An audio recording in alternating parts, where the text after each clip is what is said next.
ఆరాధన చేసుకునే అవకాశం దేవుడు అందించాడు. ఈ ఆరాధనలో దేవుని మహిమపరచడానికి దేవుడు మనకి ఇచ్చిన కృపను బట్టి ఎవరు మాట్లాడుతున్నందుకు దయచేసి లైవ్ అవుతున్నారు. బయట వాడు మనం అందరికీ ఉపయోగకరంగా ఉండాలి. బయట వాడు లైవ్ చదువుతున్నారు కాబట్టి మీరెవరో దయచేసి మాట్లాడకండి, సైలెంట్గా ఉండండి. దేవుడు సమయాన్నిచ్చాడు ఆదివారం, కానీ మీరు విని వాళ్ళు మాత్రమే అంటారు, కానీ క్రమశిక్షణ పాటించడం లేదు, టైం పాటించడం లేదు అండి. అందరూ కూడా ఏం చేయాలా? టైం పాటించాలి.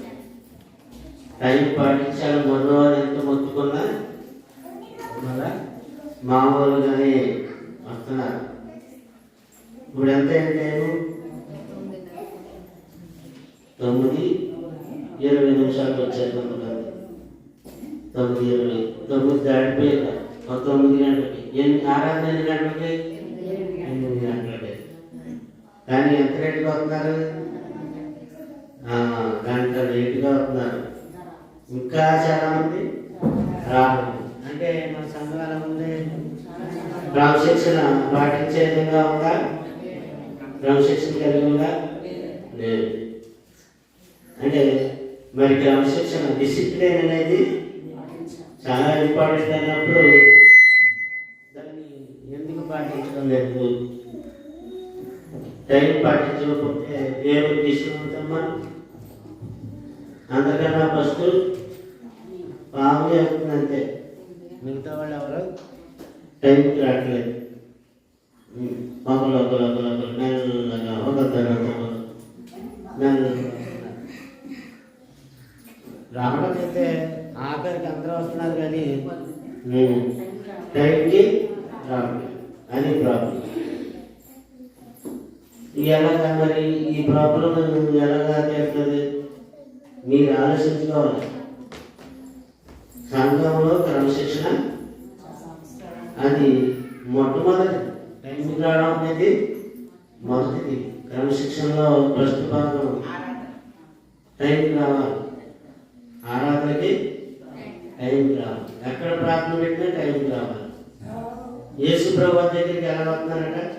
అందరి కడ తెలిసి అనేక మంది ప్రభు దగ్గరికి వస్తున్నారట. అలాగా అందరి కడ తెలిసి ఇంకా చాలా రాత్రి ఉండగానే చీకటి ఉండగానే అందరి కడ తెలిసి ప్రభు దగ్గరికి వస్తున్నారు. మీరు 10 రావట్లేదు. 8 గంటల ఆరాధనకి ఇంత లేట్గా వస్తే ఎలాగండి? కాబట్టి ఇప్పుడు చదవబడిన వాక్యంలో నుంచి సంఘం యొక్క క్రమశిక్షణ విధానం చాలా మంచి అంశం ఇది. ఎందుకంటే ఈ రోజుల్లో చాలామంది క్రమశిక్షణ కలిగి ఉండడం లేదు. సంఘం యొక్క క్రమశిక్షణ చెప్పడం చాలా ఇంపార్టెంట్. డిసిప్లిన్ ఇందాక ప్రసాద్ చెప్పినట్టుగా ఒక స్కూల్ కానీ ఒక ఆఫీస్ కానీ ఎక్కడైనా టైంకి రాకపోతే ఒప్పుకుంటారా? మరి ఇక్కడికి ఎందుకు టైంకి రావట్లేదు? ఇక్కడ ఏమంటారండి? ఇక్కడ దేవుడు ఏమన్నా అనుకుంటున్నారు, కానీ దేవుడు ఊరుకోడు. టైం పాటించకపోతే ఊరుకోడు. మనకి చలేస్తుందనో లేకపోతే తెల్లవారుజాము ఇంకా చాలా చీకటిగా ఉందనో అప్పుడే ఎదుగుతాను అలాగని ఎలాగనో రకరకాల అనుకుంటారు, కానీ దేవుడు ఒప్పుకోడు. దేవుడు ఊరుకోడు. దేవుడు సంఘం అంతా ఎక్కడ ఉన్నారు? ఇక్కడే ఉన్నారు. ఈ పక్కని ఇక్కడే ఉన్నారు. దూరం లేదు. 1-2 కుటుంబాలని దూరం నుంచి జీవననగర్ నుంచి రావాలి తప్ప మిగతా వాళ్ళందరూ ఇక్కడే ఉన్నారు కూడా. ఎందుకు టైము పాటించడం లేదు? ఏం చేయాలా? టైం పాటించాలి. ఎంత అశ్రద్ధ చేస్తున్నారు, ఎవరు బాధపడుతున్నారు? అది ఒకటి దేవుణ్ణి, రెండు సేవకులు బాధపడుతున్నారు. మిగతా వాడికి ఆటంకంగా ఉన్నారు. మధ్యలో వచ్చి కుర్చీలు గర్భ వాక్యం చెప్తున్నాడు. అప్పుడు ఇతరులకి ఆటంకం, చెప్పేవాళ్ళకి ఆటంకం, పక్కవాళ్ళకి ఆటంకం. అంటే ఇతరులకు మనం ఎలా ఉండకూడదు, ఆటంకంగా ఉండకూడదు. ముందుగా రావాలా, ముందుగా కూర్చోవాలా, శ్రద్ధగా వాక్యం వినాలి. అలా కాకుండా ఎవరికి నచ్చిన టైంలో వాళ్ళు రావడం, ఎవరికి నచ్చినట్టు వాళ్ళు ఉండడం అనేది సంఘం యొక్క క్రమశిక్షణ కాదు. అంచేత ఈ వాక్యంలో మరి పౌలు గారు రాసి చాలా మంచి విషయాలు పరిశుద్ధాత్మ ప్రేరణతో ఆయన రాసినటువంటి ఆ వాక్య భాగాలు మన జాగ్రత్తగా పరిశీలన చేద్దాం. మొదటి నుంచి మళ్ళీ చదువుకుందాం. మీలో ఏమనట జాగ్రత్త ఉన్నదని వదంతి కలదు. మీలో ఒకడు తండ్రి భార్య, సవతి తండ్రి భార్యను ఉంచుకున్నాడట. అతి జాగ్రత్త అన్ని జనుల్లోనైనా జరగదు. ఇట్లు మీరు ఒప్పుకున్నారే కానీ మీరు ఎంత మాత్రమును దుఃఖపడి అట్టి కార్యము చేసిన వాడిని మీలో నుండి వెలివేసిన వారు కాదు. అంటే సంఘం ఏం చేయాలట?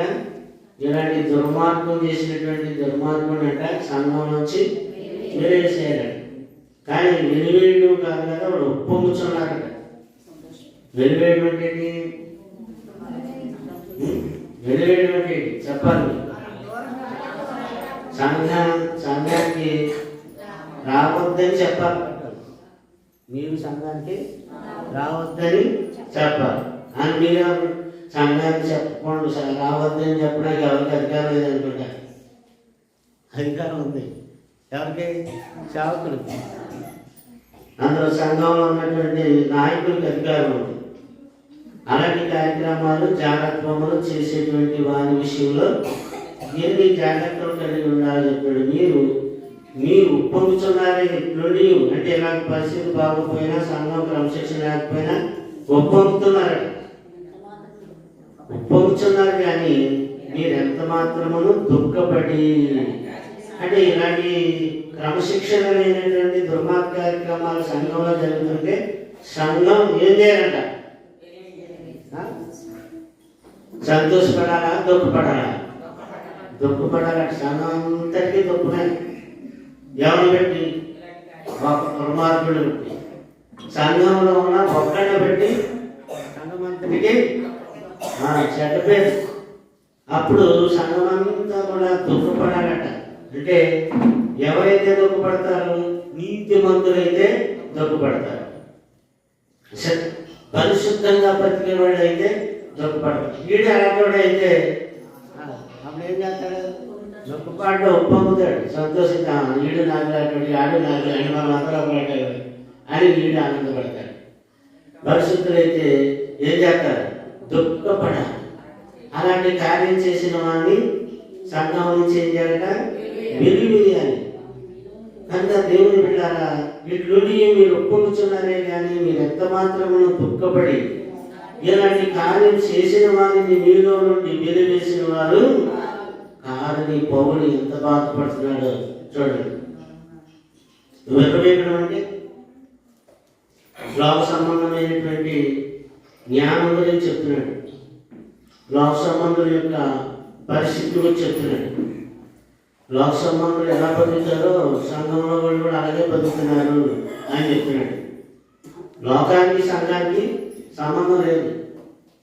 సంఘం లోకంలోనే ఉంది కానీ సంఘం లోక సంబంధమైంది కాకూడదు, ప్రత్యేకించబడింది. ఏం చెప్పాడు? సంఘం అంటే పిలువబడిన వారు. ఏంటి సంఘం అంటే ఎవరు? పిలువబడిన వారు. ఎక్లేషియా అనే గ్రీక్ పదం వాడబడింది. ఎక్లేషియా అంటే పిలువబడిన వారు, బయటకు పిలువబడ్డారు, లోకంలో నుంచి బయటకు, చీకట్లో నుంచి బయటకు పిలువబడ్డారు. పిలువబడిన వారు called people. We are called people. మనం పిలువబడిన వారు. దేవుడు మనం పిలిచాడు కనుక పిలువబడిన వారు ప్రత్యేకంగా బ్రతకాలి. మళ్ళా వాళ్ళు లోక సంబంధులైనట్టుగా బ్రతకూడదు. లోక సంబంధంగా బ్రతకూడదు దేవుడు ఇక్కడ చెప్తూ ఉన్నాడు. కనుక ఇలాంటి కార్యం చేసిన వారిని మీరు వెలివేయాలి, కానీ వారిని చూసి మీరు ఉప్పమ్మకూడదు అని దేవుని వాక్యం మనకు తెలియజేస్తూ ఉంది. చాలా మంది చూసి చూడనట్టుగా అలాంటి మనం పెద్ద పట్టించుకోకూడదండి. చూసి చూడనట్టు అంటే జాగ్రత్తం జరిగిన, పాపం జరిగిన, హింసాలు జరిగిన, సంఘంలో ఎవరు బాగోపోయినా, ఏమి బాగోపోయినా, టైంకి రాకపోయినా, ఏం జరిగినా చూసి చూడనట్టు వదిలేరట. అలా ఒకడు వదిలేస్తే మిగతా వాళ్ళు అందరూ అదే పని చేస్తారు. ఒకడు వదిలేస్తే మిగతా వాళ్ళు అందరూ ఏం చేస్తారు? అదే పని చేస్తారు. అప్పుడు సంఘం అంతా ఏమైపోతే కలుపు మొక్కలు ఉంటే మొత్తం చేయనంతా పాడైపోతుంది. కలుపు మొక్కలు ఏం చేయాలి? తీసేయాలి. మీకు తెలియదు. తీసేసి పని అవుతుంది, అవుతుంటే కలుపు మొక్కలు తీసే పని వాళ్ళదే.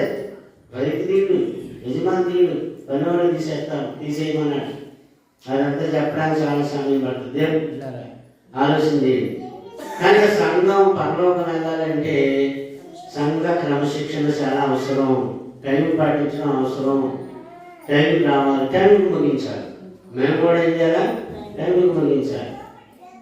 ఎవరికి ఎప్పుడు ఎంత సమయం ఇస్తే అంత సమయంలో ముగించాలి. ఇప్పుడు చంద్రుడి గారికి సమయం ఇచ్చామంటే మన టైం ముగించాడు. మా ప్రసాద్ కూడా ముగించాలి ఈ మధ్య. నేను వేసి నిలబడి ముగించాలని చెప్పి కూడా ముగించాలి. అలా చాలా మంది ఏం చేయాలి? ఒక ఆయనకి టైం ఇస్తే సమయాన్ని ముగించేవాడు కాదు, చెప్తూ ఉండేవాడు. కనుక టైం పాటించాలి. టైం చాలా విలువైంది. దేవుడి గారు ఆలోచించాడు. సమయం పోనీక సద్వినియోగం చేసుకోవచ్చు. అజ్ఞానుల వలె కాక జ్ఞానుల వలె నడుచుకున్నట్టుకు జాగ్రత్తగా చూసుకోమని దేవుడి వాక్యం తెలియజేస్తూ ఉంది. కనుక అలాంటి తప్పు చేసినటువంటి వారి పట్ల మరి ఏదో చూసేసి ఉన్నట్టు పోవాలని పెద్ద పట్టించుకోకూడదండి అనేవాడు కనపడతారు. కానీ దుఃఖపడి ప్రవక్తను సరిదిద్దుకోమని చెప్పి సంఘాన్ని శిక్షణలో పెట్టాలనే నీతిమంతుడు ఒక్కడు కూడా మనకు కనిపించడు. ఆ నీతిమంతుడు నువ్వెందుకు కాకూడదు, మన ఎందుకు కాకూడదు? నీతిమంతుడు ఏం చేయాలి? సంఘాన్ని క్రమశిక్షణలో పెట్టడానికి ప్రయత్నించాలి. కాంప్రమైజ్ అవ్వకూడదు. There is no compromise. అంటే ఆడింటి కలిసిపోతాడు, దొంగ కలిసిపోతాడు. దొంగడు కోటి వేస్తాడు, దొంగడు సపోర్ట్ చేస్తాడు. అంతేనండి, దొంగడు దోస్తి. అలా చేయకూడదని పౌరులు కూడా చెప్తున్నాడు. పరిశుద్ధత కలిగి ఉండాలి ప్రతి ఒక్కరు, జాగ్రత్త కలిగి ఉండాలి ప్రతి ఒక్కరు అని చెప్తూ ఉన్నాడు. అలా కాకపోతే ఏమవుతారట? ఎంతో చెప్పారు. అందువల్లనే మీరు అనేకులు రోగులను బలహీనులను అయి ఉన్నారు. చాలా మంది నిద్రించున్నారు. అంటే చచ్చిపోతున్నారు. ఆత్మీయంగా రోగులు ఉంటున్నారు. అంటే ఇలాగ పాపంతో కాంప్రమైజ్ అయితే, పాపం చేసే వారితో కాంప్రమైజ్ అయితే, వాళ్ళతో సర్దుబాటు చేసుకుని వీళ్ళు కూడా వాళ్ళతో కలిస్తే ఎలా ఉంటారో కూడా చెప్తున్నాడు. ఇంకా ఏం చెప్తున్నాడు? మనమే విమర్శించుకోవాలంటున్నాడు. నీకు నీవే తీర్పు తీర్చుకోవాలంటున్నాడు. కానీ మనము తీర్పు పొందిన ఎడల లోపముతో పాటు మనకు శిక్షావిధి కలిగినట్లు ప్రభు చేత శిక్షింపబడుతున్నాము. కనుక మనము తీర్పు పొందిన ఎడల లోకముతో పాటు మనమే తీర్పు తీర్చుకోవాలి. మనమే విమర్శించుకోవాలి. సంఘంలో రూపేట ఉంటే సంఘమే సరిదిద్దుకోవాలి. అది దేవుడు చెప్తున్నటువంటి మాట. ఎక్కడ ఉంది? కొరింథీ పత్రిక 11 అధ్యాయం 30-32 వచనాలు మనం చూసినప్పుడు ఆ మాటలు అక్కడ రాయబడ్డాయి. చాలండి, 3వ వచనం చదువుతాం. నేను దేహం విషయమే దూరంగా ఉన్నాను, ఆత్మ విషయమే సమీపంగా ఉండి మీతో కూడా ఉండినట్టుగానే ఇటు కార్యము చేసిన వారిని గురించి ఇదివరకే తీర్పు తీర్చి ఉన్నాను. అంటే మనం తీర్పు తీర్చకూడదండి అంటారు. ఆమెకి వాక్యం లేదు. ఏం చెప్తుంది? పౌలు గారట తీర్పు తీర్చారట. ఏం చేశారట చెప్పాలా? కాబట్టి ఇటువంటి కార్యం చేసిన వాడికి తీర్పు తీర్చాడు. నువ్వు తప్పు చేసావని మా అమ్మ మీద చెప్పాడు. తప్పు చేసావంటే ఎవరైనా ఒప్పుకుంటాడా?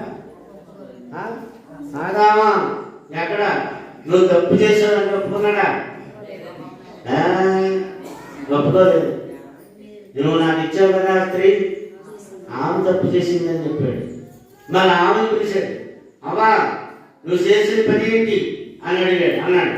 ఆమె అంటే ఆయన సాధారణంగా మోసపుచ్చింది, నా తప్పేం లేదన్నది.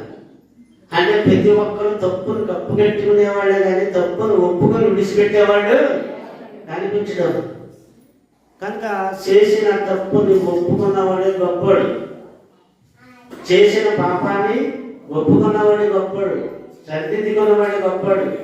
అంతేగాని మీ చెడగొట్టేవాడు గొప్పవాడు కాదు. దేవుని వాక్యం మనకు తెలియజేస్తా ఉంది.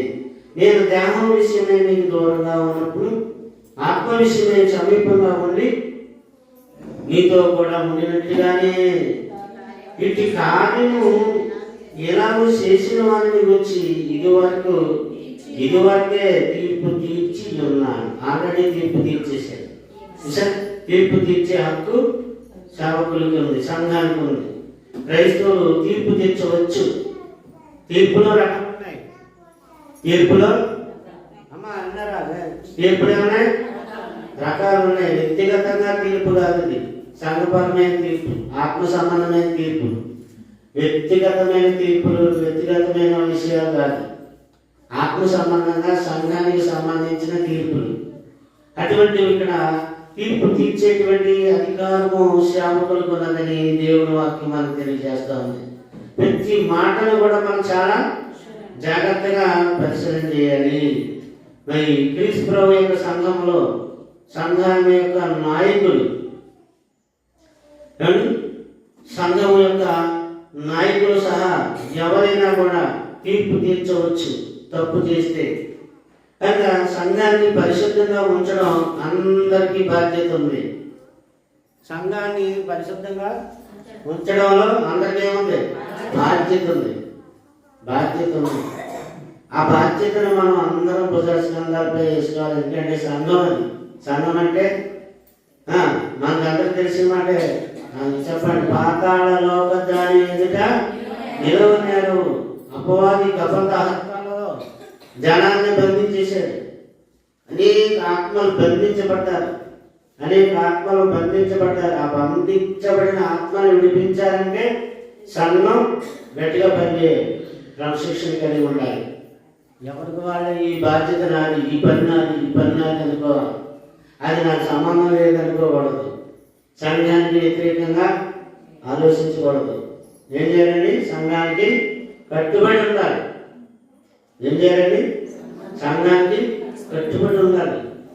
కారణం ఏంటంటే సంఘం వెలుపటికి అతను ఎవరినైనా గెంటేసినా వెలివేసినా అతనికి పరలోకం దొరుకుతుంది. సాతానికి అప్పగించడం అంటే అదే. కనుక ఆ వాక్యాన్ని ఇక్కడ చెప్తూ ఉన్నాడు. మరొక మంచి మాట మనం చూస్తే మన బాధ్యత ఎలా ఉన్నదో ఇక్కడ చెప్తూ ఉన్నాడు. ఇది ఎంత క్రీస్తు ప్రభు నేర్పించినటువంటి పరిశుద్ధ జీవితానికి కావలసిన క్రమశిక్షణ.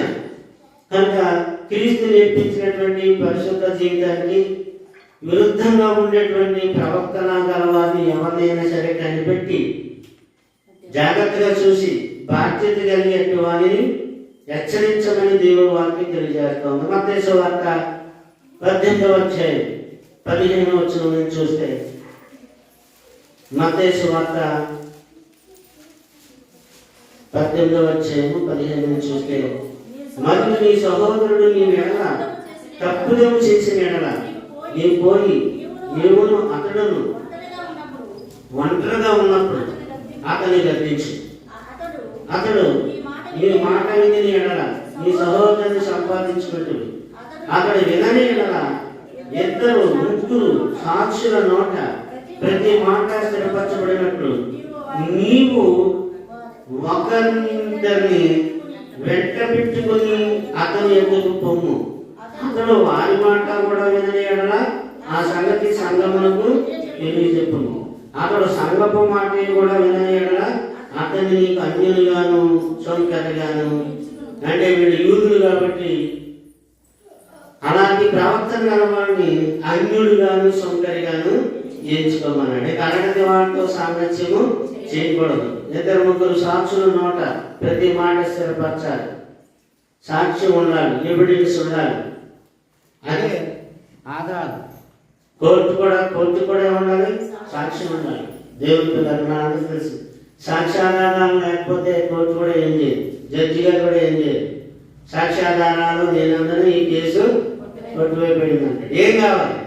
సాక్ష్యాధారాలు, ఆధారాలు కావాలి. సంఘంలో కూడా ఎవరో ఒకరు వచ్చి ఏదో విరోధంగా ఉన్నవాళ్ళు అక్కడ చట్టపని చేస్తుందని చెప్పినా మనం సాక్ష్యం లేకుండా నమ్మకూడదు. ఏముండాలి? సాక్ష్యం ఉండాలి. దేవుడు వాక్యం చెప్తుంది. ఇవన్నీ ఎక్కడి నుంచి వచ్చాయి? వాక్యంలో నుంచి వచ్చాయి, బైబిల్లో నుంచే వచ్చాయి. కనుక దేవుని బిడ్డలు ఆలోచన చేయండి. ప్రతి ఒక్కరు కూడా ఈ విషయాలు జాగ్రత్తగా పరిశీలన చేయాలి. అంటే ఆ సభ్యురాల విషయంలో కూడా జరిగిన చాలా భయంకరమైనటువంటి పాపం. ఆ పాపానికి వాళ్ళిద్దరూ చచ్చిపోయారు, భార్య భర్తలు ఇద్దరు. అంటే ఆ సభ్యురాలు చనిపోయినటువంటి సంఘటన దేవుడి వాక్యంలో మనకు తెలియజేయబడుతుంది. వాడు కూడా క్రమశిక్షణ తప్పారు, అందువల్ల వాడు మరణించిన పరిస్థితి మనకు కనిపిస్తూ ఉంది. కనుక ఒక వ్యక్తి మరో వ్యక్తికి తీర్పు తీర్చడం వంటిది ఏమండి బయట సంబంధించిన లోక సంబంధమేది కాదు. ఇది సంఘంలో సంఘానికి సంబంధించినది, దేవుడికి సంబంధించింది, ఆత్మ సంబంధించినది. కనుక ఇలాంటివి జరుగుతాయని దేవుడు వాక్యం మనకు తెలియజేస్తూ ఉంది. కనుక కొరింథీ పత్రిక మొదటి పత్రిక 4:3 మీ చేతనైనను ఏ మనుషుని చేతనైనను మీరు విమర్శింపబడుట నాకు మిక్కిలి అల్పమైన సంగతి. నన్ను నేనే విమర్శించుకొనినను ఏ దోషమును నాకు కానరాదని. తను తానే సెల్ఫ్ ఎగ్జామినేషన్ చేసుకున్న పౌలు తను తానే విమర్శించుకొచ్చున్నాడు, తను తానే చూసుకొచ్చున్నాడు. అయినా కూడా నా యందు నాకు ఏ దోషము నాకు కనిపించదండి. కాబట్టి సమయము రాకమునుపు 4:5 సమయము రాకమునుపు అనగా ప్రభు వచ్చే వరకు దేనిని గురించి తీర్పు తీర్చబడి ఆయన అంధకారమందలి రహస్యములను వెలుగులోనికి తెచ్చి హృదయములోని ఆలోచనలను బయలుపరచబడినప్పుడు ప్రతి వానికి తగిన మెప్పు దేవుని వలన కలుగును. ప్రతి వానికి తగిన మెప్పు దేవుడి వలన కలుగుతుంది. అందువలన అంతవరకు మీరు ఏం చేయమన్నాడు? ఓరకుండండి. అంతవరకు మీరు ఓరకుండండి. కాబట్టి సమయము రాకమునుపు అనగా ప్రభు వచ్చే వరకు. అని సమయం రావడంటే ప్రభు రావడమే సమయం రావడం. ప్రభు వచ్చేసాడంటే అన్నీ అయిపోయినట్టే, మేమే చేసేది, ఎవరు చేసేది లేదు.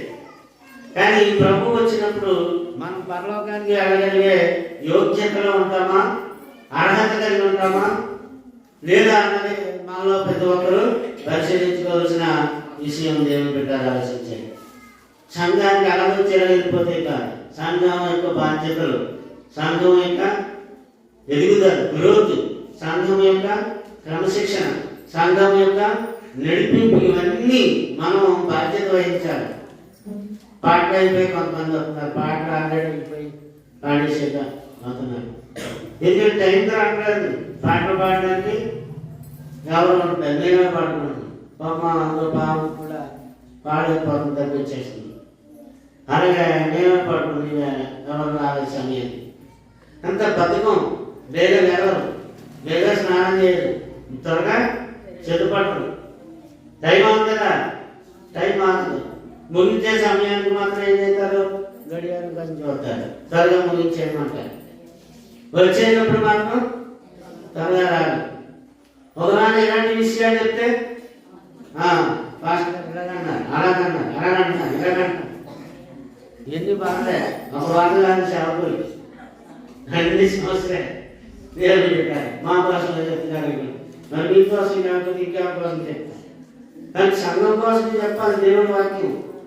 కాబట్టి సమయం రాకమునకు అనగా ప్రభు వచ్చే వరకు దేనిని గురించి తీర్పు తీర్చుకుని, దేనిని గురించి బయట సంగతి అండి ఆయన అంతకాలమందరి రహస్యములను వెలుగులోనికి తెచ్చినప్పుడు, హృదయములోని ఆలోచనలను బయలుపరిచినప్పుడు ప్రతి వానికి తగిన మెప్పు దేవుని వలన కలుగును.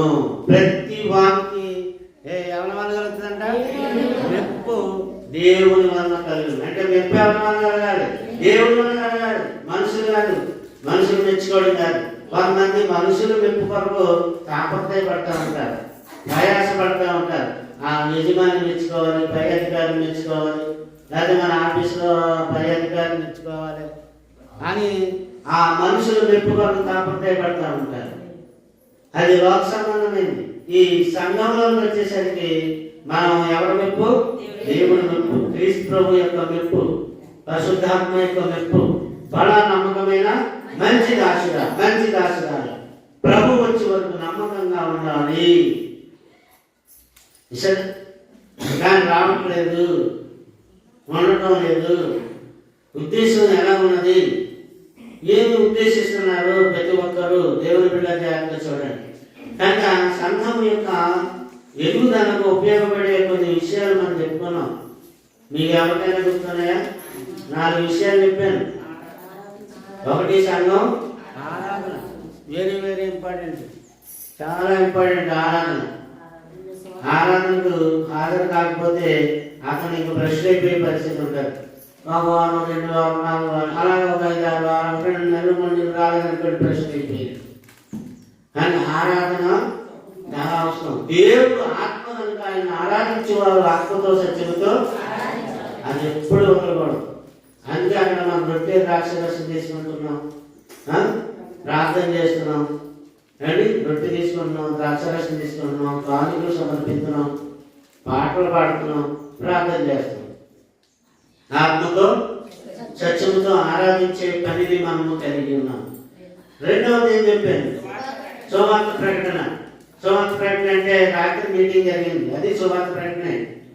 సువార్త ప్రకటన అంటే ఇదే ప్రాంతానికి మనం డబ్బులు అన్ని పెట్టిపోయి ఎక్కడికో పోవాలంటారు. నీ పొరుగు వారికి నువ్వు క్రీస్తు గురించి చెప్పడమే సువార్త చెప్పడం.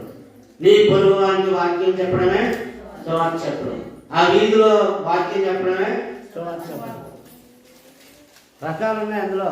ఎక్కడికో వీడు చెప్పేది ఉంది, ఇక్కడున్న వాడికి చెప్పేది. ముందు సమరయలోను యోధేలోను బోధిగాంతముల వరకు అప్పుడు అన్నాడు. అది 3వ పాయింట్. అది బోధిగాంతం వరకు ఎక్కడికైనా ఎంత దూరమైనా సర్వలోకానికి వెళ్ళి సర్వసృష్టికి సువార్త చెప్పాడు. అది 3వ పాయింట్ మనం చూస్తున్నాం. ముందు మన పక్కన, మన ఇంట్లో వాడికి, మా ఈదులో వాడికి, ఆ తర్వాత పొరుగురు, ఆ తర్వాత ఇంకో ఊరు, అనంత దూరంగా ఎంత దూరాన్ని వెళ్ళచ్చు.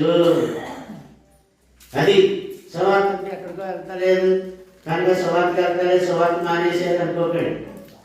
రాత్రి జరిగింది కూడా ఏంటి? సువార్తే. మన మీటింగ్ జరిగింది అక్కడ, అది కూడా ఏంటి? సువార్తే. ఇంద్రానామలో మీటింగ్ జరిగింది, అదేంటి? సువార్తే. సువార్త కంటే ఇస్తారు. కానీ కొంతమంది దేవుడి కంటే ఎవరు ఆదివారం ఆరాధన కంటే, లేదా ఈ యొక్క దేవుడు మహిమాతో ఏదో మంచిగా ఆడే జరిగింది అంటే సువార్త కంటే ఇచ్చేవాళ్ళు ఉంటారు. అంటే వాళ్ళకి అదొక రకమైన ఆలోచన. కనుక దేవుడు పెట్టారా, ఎక్కడ వాక్యం చెప్పినా సువార్త చెప్పినట్టే. వాక్యం అంటే ఏంటి? సువార్తే. సువార్త అంటే వాక్యమే. క్రీస్తు ప్రభు గురించి చెప్పడం, దేవుని గురించి చెప్పడం, అదే సువార్త అనే విషయం చాలా మందికి తెలియకపోవచ్చు. జాగ్రత్తగా మనం తెలుసుకోవాలి. దేవుడి వాక్యం మనం తెలియజేస్తాం అన్నది.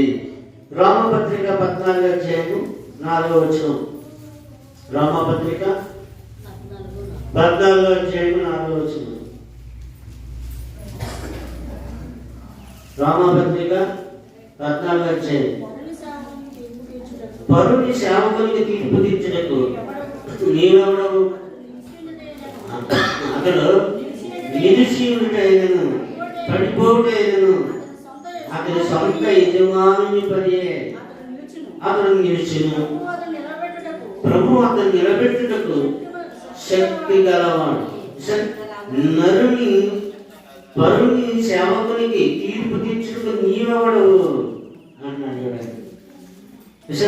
అతడు నిలిచి ఉంటేనను పడి ఉంటేనను అతన్ని సొంత యజమాని పనియే అతడు నిలిచును. ప్రభు అతన్ని నిలబెట్టుటకు శక్తి గలవాడు. 10 సార్లు పడిపోవచ్చు అని పడిపోయినప్పుడు పడిపోయాడు వాడు పని అయిపోయిందని నువ్వు సంతోషపడవద్దు. పడిపోయిన వాడు తిరిగి మళ్ళా లేపబడతాడు. పడిపోయిన వ్యక్తిని దేవుడు మళ్ళా లేపుతాడనే వాస్తవాన్ని దేవుడు చెప్తూ ఉన్నాడు. సార్వత్రిక సంఘంలో సర్వలోకాన్ని వ్యాపించి ఉన్నటువంటి క్రీస్తు ప్రభు యొక్క సంఘంలో ఇవన్నీ ఇలాగూ జరగాలని దేవుడు నియమించాడు. సంఘరాజ్యం అన్నాడు. 4వ పాయింట్ ఏంటండి? క్షేమాభివృద్ధి. 4వ పాయింట్ దానం ధర్మం. 3వ పాయింట్ క్షేమాభివృద్ధి. 4 పాయింట్లు కూడా సంఘంలో జరిగితే సంఘం ఏమవుతుంది? అభివృద్ధి చెందుతుంది. కానీ ఇందులో కొన్ని జరుగుతున్నాయి, మరికొన్ని జరగడం లేదు. ఇప్పుడు 4వ వచనం రండి. 4వ వచనం కొరింథీయులకు రాసిన మొదటి పత్రిక 5వ అధ్యాయం 4వ వచనంలో ఏమనగా ప్రభు అయిన యేసు దినమందు వాని ఆత్మ రక్షింపబడినట్లు శరీరేచ్ఛలు నశించుటకే మన ప్రభు అయిన యేసుక్రీస్తు నామమున మీరును అన్నాడు. శరీరేచ్ఛలు నశించుటకై. శరీరేచ్ఛలకు తావులేదు. సంఘంలో ఆత్మ సంబంధంగా ఉండాలి. ప్రభు అయిన యేసుక్రీస్తు దినమందంటే ప్రభు రాకడ వద్దు. వాని ఆత్మ రక్షింపబడినట్లు. ఎవరినైనా ఎందుకు చెప్తారంటే క్రమశిక్షణ విషయాలు వాని ఆత్మ రక్షణ పొందినట్లు, వాని ఆత్మ రక్షింపబడినట్లు చెప్పబడుతుంది. ఊరినే కాదు, బాబు ఇలా తిద్దు, అలా చేయొద్దు, ఇలా ఉండు, అలా ఉండు, ఇలాగా అలాగా ఇలాగో ఇలాగ అలాగా ఇవన్నీ ఎందుకు చెప్తారంటే వాని ఆత్మ రక్షింపబడినట్లు. ప్రతి ఒక్కరి ఆత్మ రక్షణ పొందాలి. రక్షణ పొందడానికి దేవుడు మనల్ని పిలిచాడు. రక్షణ పొందడానికి దేవుడు మనల్ని సంకల్పించుకున్నాడు. ఆయన సంకల్పం నెరవేర్చడానికి దేవుడు ఉద్దేశించుకున్నాడు. ఆయన మనందరినీ కావాలని మనల్ని నిర్ణయించుకున్నాడు, ఏర్పరచుకున్నాడు. మన ప్రతి ఒక్క పనిని ఆయన పరిశీలన చేస్తున్నాడు. కానీ సంఘంలో ప్రతి వ్యక్తి ఇటువంటి క్రమశిక్షణే కలిగి ఉండాలి, జరగాలి.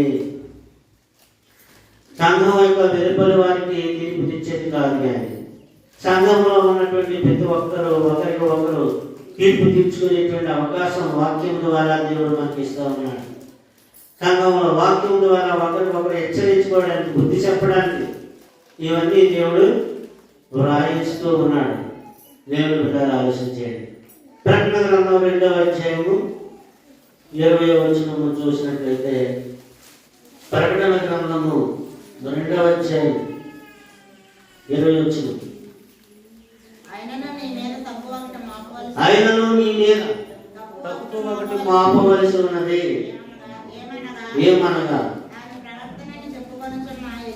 తాను ప్రవక్తనని చెప్పుకొచ్చున్న యెజబెలు స్త్రీని ఉండనిచ్చుచున్నావు. జానత్వం చేటుకును, విగ్రహాలను ధరించిన వాటిని తిరుగుటకును అది నా దాసులకు బోధించుచున్నది. తప్పుదో పట్టిస్తుంది. యెజబెలు అనే ప్రవక్త ఎవడెప్పటిది? యెజబెలు ఎప్పటిది? చాలా కాలం అయిపోయింది. కానీ ప్రకటన గ్రంథం ఎప్పుడు రాశాడు? చాలా కాలం. పాత నిబంధన గ్రంథం చెప్పుకోవడం అంటే అలాంటి తత్వం గలవాడు, అలాంటి స్వభావం గలవాడు ఇంకా ఉన్నారు అని అప్పుడు చెప్పాడు. 2000 సంవత్సరాల క్రితం. ఎప్పటికీ ఉన్నారు. సంఘాల్లోనే ఉన్నారు. ఎక్కడ కాదు. సంఘాన్ని పండించేవాళ్ళు, సంఘాన్ని చెడిపేవాళ్ళు ఎక్కడున్నారు? సంఘంలోనే ఉన్నారు. ఎక్కడికో కాదు. అదేనండి, ఇంట్లో వాళ్ళే దొంగతనం చేస్తే ఇల్లు ఏమైపోతాయి? ఇంటి దొంగ ఎవడు పట్టుకుంటాడు? ఇంట్లోనే దొంగ ఉంటే కంచేసి ఏం చేస్తే కాపాడేది ఎవరు? కనుక యెజబెలు అనేటువంటి స్త్రీని నువ్వు ఉండగిస్తున్నావంటే ఒక దొంగ బోధ, ఒక అబద్ధ బోధ, దాన్ని నువ్వు ఖండించాలి. క్రమశిక్షణ చర్య యేసు ప్రభు తీసుకుని ఆ సంఘాన్ని గర్తిస్తున్నాడు, ఖండిస్తున్నాడు, ఆ సంఘానికి బుద్ధి చెప్తూ ఉన్నట్టు ఇక్కడ మన దేవుని వాక్యం తెలియజేస్తూ ఉంది. కనుక క్రీస్తు ప్రభు యొక్క సన్నిధిలో ఆయన ప్రభావం చొప్పున క్రమశిక్షణ చర్యలు తీసుకోవాలంట. సంఘాన్ని పరిశుద్ధపరిచేవాడు క్రీస్తు ప్రభువే. ఆయనే దానికి నాయకుడై ఉన్నాడు. సంఘానికి శిరసవడం మనమందరం కేవలం పనివాళ్ళు, సేవకులు అంటే పనివాళ్ళు. సేవ చేస్తున్నాం.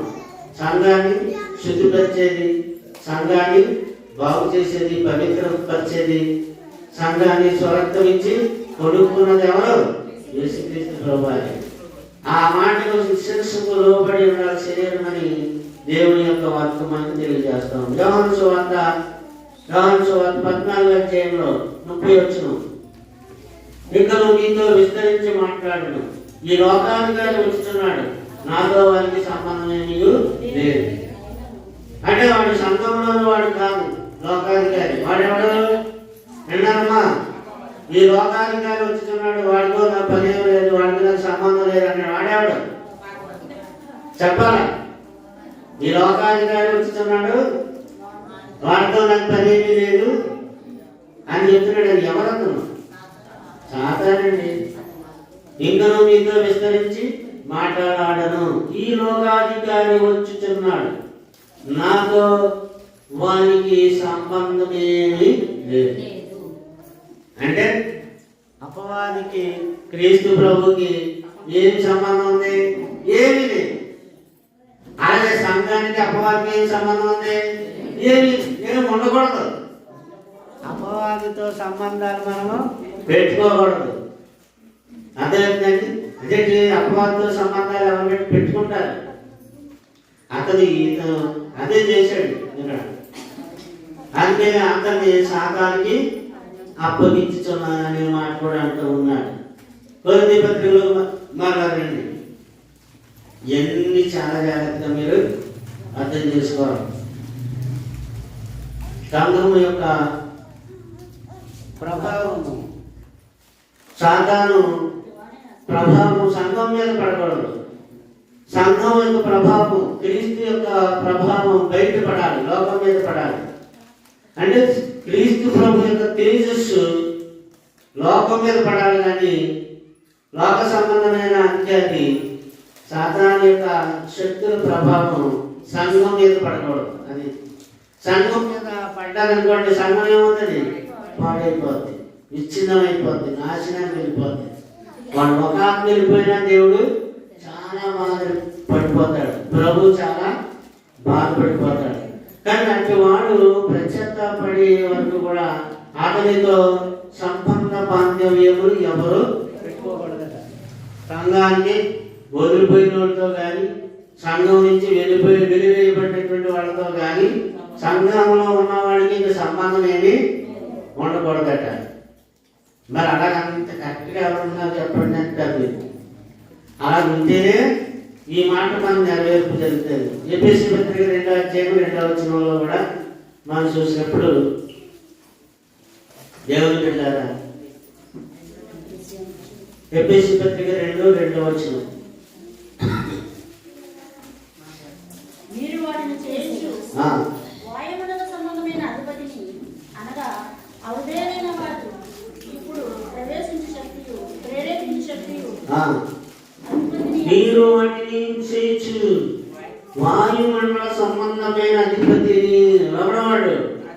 వాయు సంబంధం. వాయు అంటే గాలి, గాలి సంబంధమైన గారెట్టుకుందంటారు.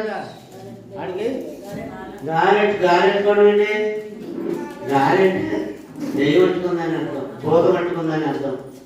గాలి పట్టుకుందండి అంటారు చాలా మంది. దేని పట్టుకుందండి? వాయుమండల సంబంధమైన అధిపతి అంటే అధికారం. వాడు వాయుమండలంలో ఉన్నాడు. సాతాను దుష్టుడు, దుష్టశక్తి.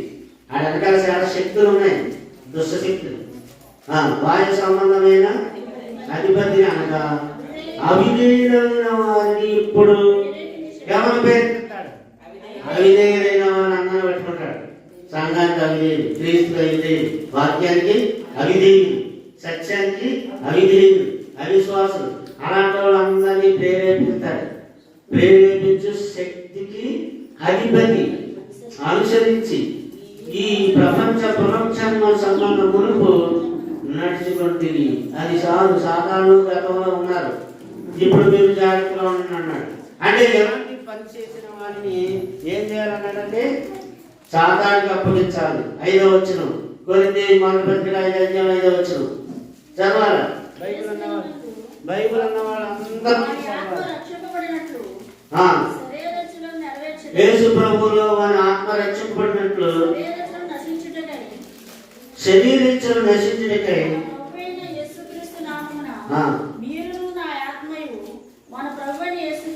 ఎక్కడ చదువుతున్నావు? 5వ వచనం. అది సాతానుకు అప్పుడు ఆమె కావాలి మనకి. ఎవరికి అప్పగించబడాలి? అది నా ఆత్మయు మన ప్రభు అయిన యేసుక్రీస్తు బలముతో కూడి వచ్చినప్పుడు. ఎప్పుడంట? ప్రభు బలముతో 2వ రాకడ వచ్చినప్పుడు అట్టి వారిని సాతానుకు అప్పగించవలెను. అంటే వాడు దేవుడికి అప్పగించబడ్డాడు. రాజ్యంలో వాడు ఉన్నాడు. రాజ్యం అయితే క్రీస్తు ప్రభు తండ్రికి అప్పగిస్తాడు. రాకడలో వాడు అందులో ఉన్నాడు కనుక వాడు ఏం చేయబడతాడంట? సాతానికి అప్పగించబడతాడు. సాతానికి అప్పగించబడతాడు అంటే వాడు అధికారి దండంలోనికి తోసి అపవాదిని వారికి సంబంధించిన వాళ్ళు అందరూ ఎక్కడికి వెళ్ళిపోతారు? నిత్య నాశనం అనే దండంలోనికి, నరకానికి దండంలోనికి వెళ్ళిపోతారు. అట్టి వారిని సాతానికి అప్పగించవలను. ఎవరికి అప్పగించాలట అంటే ఇది అర్థమేంటి అంటే సంఘానికి ఏముంది? డిసిప్లిన్ ఉంది. నేరం చేసిన వాడికి శిక్ష తప్పదు, తప్పు చేసిన వాడికి దండన తప్పదు. తప్పు చేసిన వాడిని కూడా సన్మానించాలంటే కుదరదు. ఎవరిని సన్మానించాలి, ఎవరిని గౌరవించాలి, ఎవరికి రెస్పెక్ట్ ఇవ్వాలి? ఎవరైతే పరిశుద్ధంగా జీవించి దేవుని పనులు చేస్తూ దేవుడికి సహకారంగా ఉంటారో అటువంటి వారికి రెస్పెక్ట్ ఇవ్వాలి, అటువంటి వారిని సన్మానించాలి, అలాంటి వారిని గౌరవించాలి, అలాంటి వారిని గణపరచాలి. కానీ ఇలాంటి కార్యము, దుష్ట కార్యము చేసి దుష్టులతో సంబంధాలు పెట్టుకున్నటువంటి దుష్టుని ఏం చేయాలట? దూరంగా వెలివేసి అటు వారిని సాతానికి అమ్ముకోం. ఇలాంటి మాట్లాడలేదు మనకి ఎలా ఉంటుంది? అదేంటి చాలా బాగా ఉంటుంది. కానీ ఎవరు చెప్పారు? దేవుడే చెప్పాడు. చూసారా?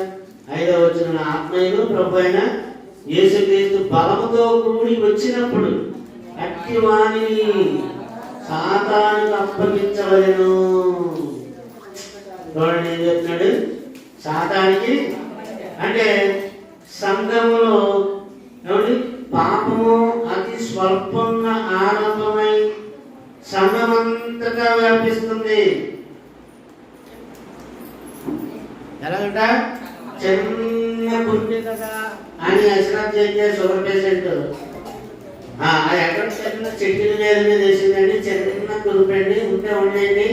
అదేం చేస్తుంది అని అనుకుంటే ఆ కురిపి ఏం చేస్తుంది? మెల్లగా అలా పాకుంటా కొంచెం పైకి అలా మొత్తం బాగుంటుంది. బాగానే తీసేస్తారు. చేయలేదంటే చేయి తీసేస్తారు. కనుక పాపము స్వల్పముగా ఆరంభమయ్యే సంఘంలో అది మిగతా వాళ్ళందరికీ విస్తరించక ముందే కట్ చేయమన్నాడు. అటువంటి వాడిని పక్కన పెట్టమన్నాడు. ఏం చేస్తారు? అది చూసిన పౌర మొక్కలు అవి ఉంటాయి కదా, గార్డెన్స్ ఉన్నప్పుడు అవన్నీ కట్ చేస్తారా? ఎందుకు కట్ చేస్తారు?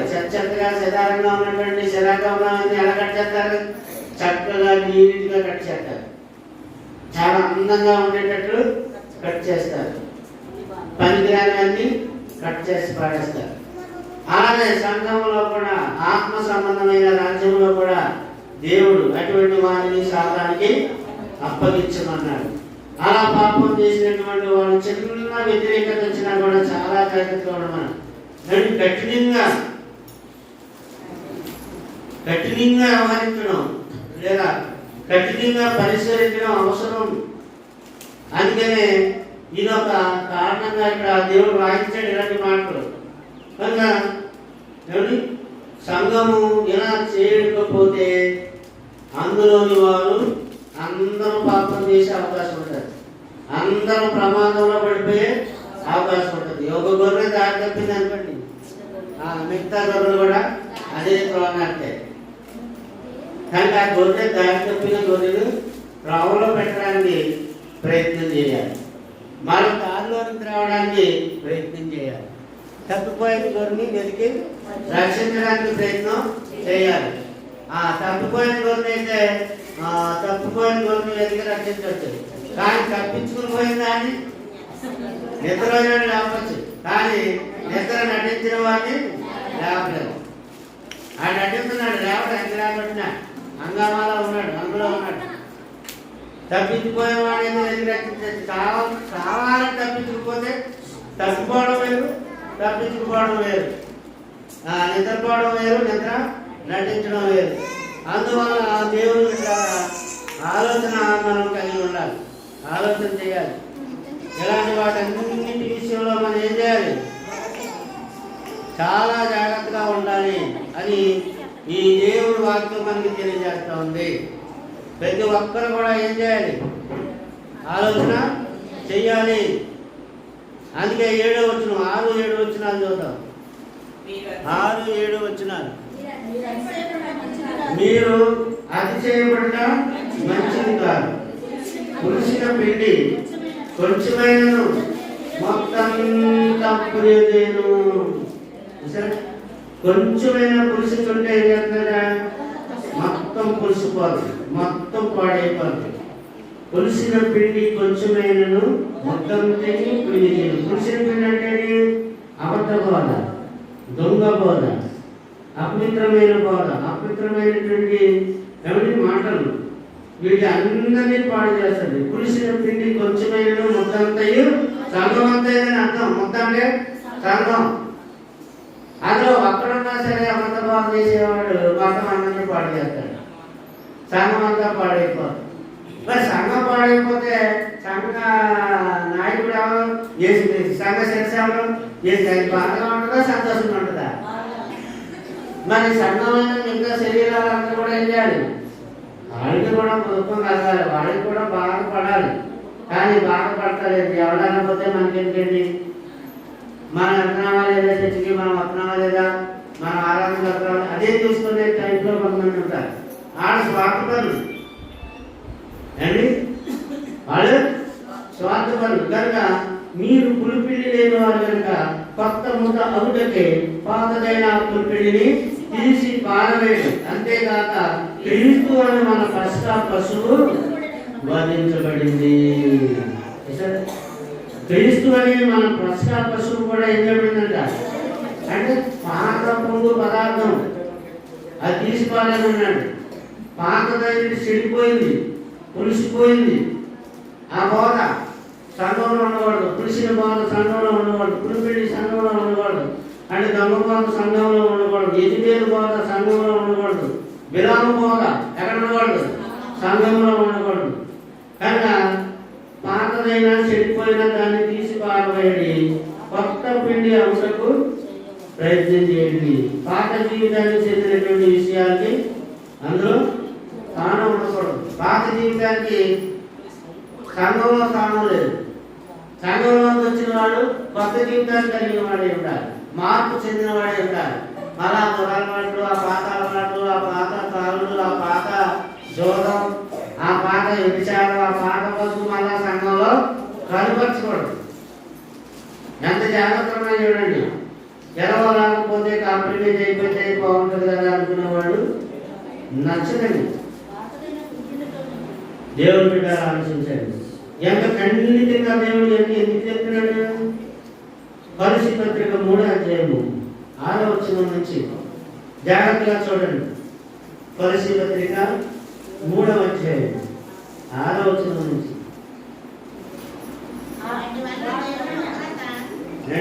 కావున కొలస్సీ 3:5 నుంచి కావున భూమి మీద మీ అవయవములను అనగా జారత్వమును, అపవిత్రతను, కామోత్తులతను, దురాశను, విగ్రహారాధనైన ధనాపేక్షను చంపివేయుడి. వాటి వలన దేవుని ఉగ్రత అవిధేయుల మీదకి వచ్చును. పూర్వం వారి మధ్య జీవించినప్పుడు మీరును వాటిని అనుసరించి నడుచుకుంటేనే. ఇప్పుడైతే మీరు కోపము, ఆగ్రహము, దుష్టత్వము, దోషణ, మీ నోట బూతులు అని వాటిని అన్నింటినీ విసర్జించడి. ఒకరితో ఒకరు అబద్ధమాడుకుని యాయగా ప్రాచీన స్వభావము వారి క్రియలతో కూడా మీరు ప్రయత్నించి జ్ఞానము కలుగు నిమిత్తము దానిని సృజించిన వారిని పోలిక చెప్పున నూతన పరచబడినట్టే నవీన స్వభావము ధరించుకొని ఉన్నారు. ఏ స్వభావం అండి? క్రొత్త స్వభావం. ఎక్కడ? సంఘములో ఉన్న ప్రతి ఒక్కరు ఏ స్వభావం ధరించారా? చెప్పాలన్నా, ఏ స్వభావం ధరించారా? నవీనమైన స్వభావాన్ని ధరించుకుని ఉండాలి. క్రొత్తది, నూతనమైనది. అలాంటి పురుషులు దాన్ని కానీ, పాడేది కానీ, చెడ్డదాన్ని కానీ, చెడు పని చేసేవాడిని కానీ, సంఘానికి చెడిపోయేటువంటి పరిస్థితిలో ఉన్నవాడిని కానీ సంఘంలో ఉండనీయండి అని దేవుడు వారికి తెలియజేస్తారు. వెలివేయండి అని చెప్తున్నాడు. వెలివేయండి. వాళ్ళ సమాజాల్లో నుంచి యూదులైతేనే వెలివేసేవారు. వెలివేసే కార్యక్రమం ఉంటుంది అక్కడ. బాధ్యత వారి యొక్క పేటలో నుంచి, వారి యొక్క పొలంలో నుంచి వాళ్ళు వెలివేసే కార్యక్రమం ఉంటుంది పూర్వకాలంలో. అలాగే సంఘంలో కూడా ఎవరైనా అలాగా అక్రమంగా నడుచుకుంటే, అటువంటి జాగ్రత్తలు జరుగుతూ ఉంటే ఏం చేయమన్నాడు? వెలివేయండి. ఆయన సంఘాన్ని దూరం చేయండి.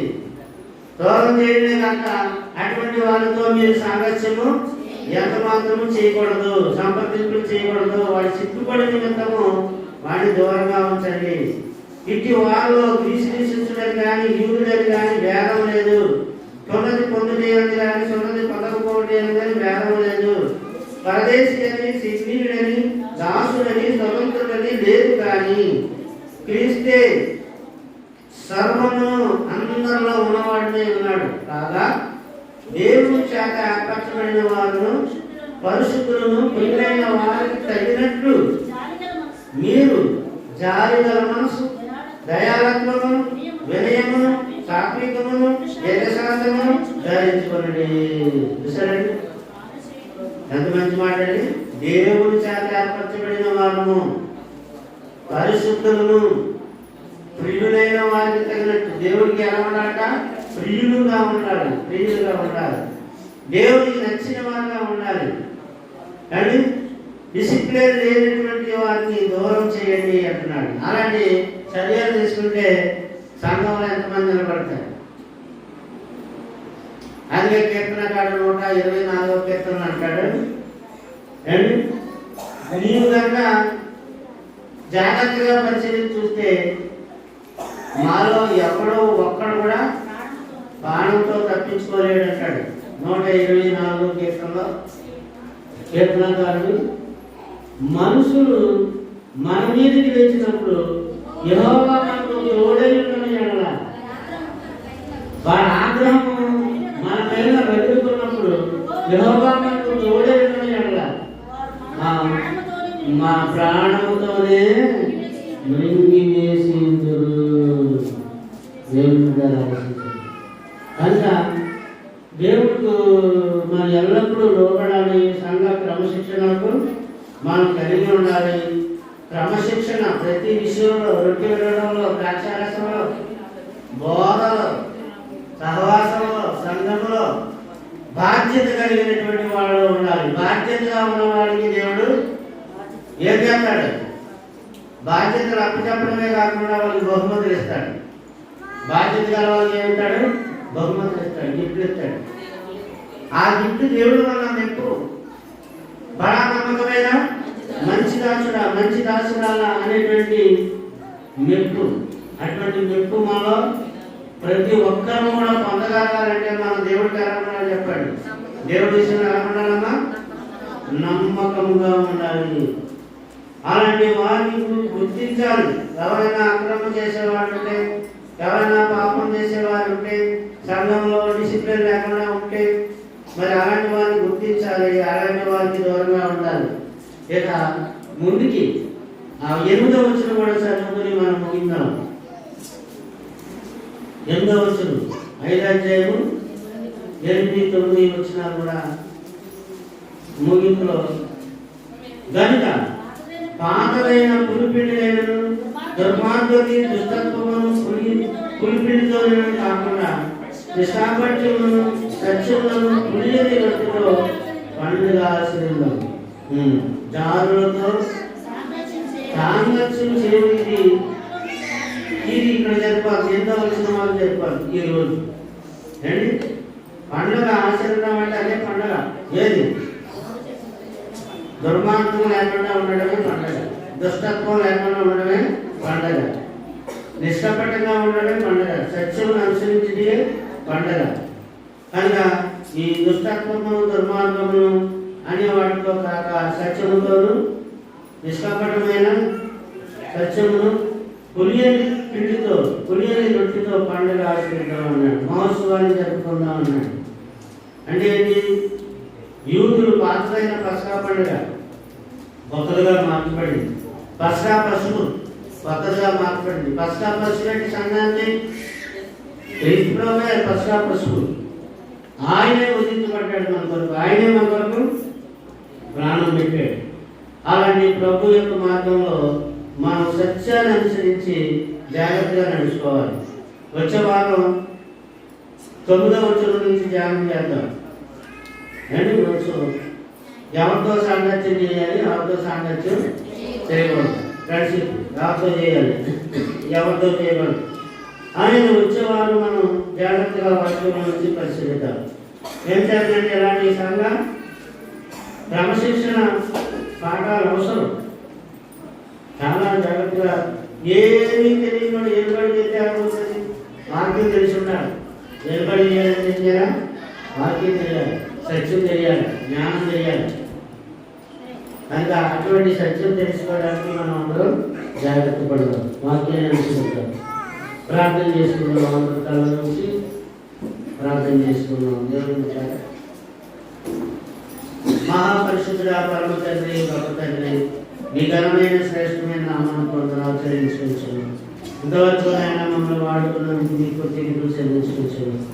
నేను వేరే వాళ్ళని ఏర్పరచుకుని ఇది పరిగ్రహాలు పెట్టుకుని మీరు నడిపించుకుని మీరు బలపరుచుకుని తండ్రి మీ వాక్య స్వరము వినగలిగేటువంటి భాగ్యం ఈరోజు మాకు అనుగ్రహించినందుకు మీకు తిరిగి చెల్లించుకొచ్చాను. సంఘమంతా క్రమశిక్షణ కలిగి నడుచుకునే విధంగా ఆత్మ సంబంధమైన ఆత్మీయ జీవితాన్ని ఆయన కలిగి ఉండేలాగా ఆత్మ రక్షింపబడినట్లు ప్రతి ఒక్కరూ జాగ్రత్త కలిగి ఉన్నట్లుగా సహాయం చేయండి.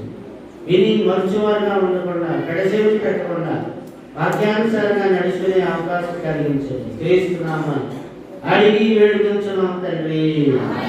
ఆమేన్. మరి యొక్క సమయంలో రొట్టె వరకు నరసింహరావు గారు వచ్చి రొట్టె వరకు ప్రార్థన చేస్తాం.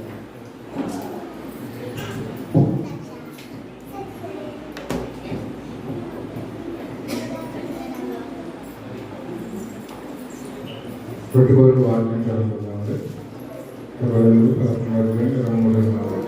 నేను మీకు అప్పగించిన దాన్ని ప్రభువులో పొందింది. ప్రభువుని చేస్తున్న అప్పగింపమని ఒక రొట్టె నెట్టుకొని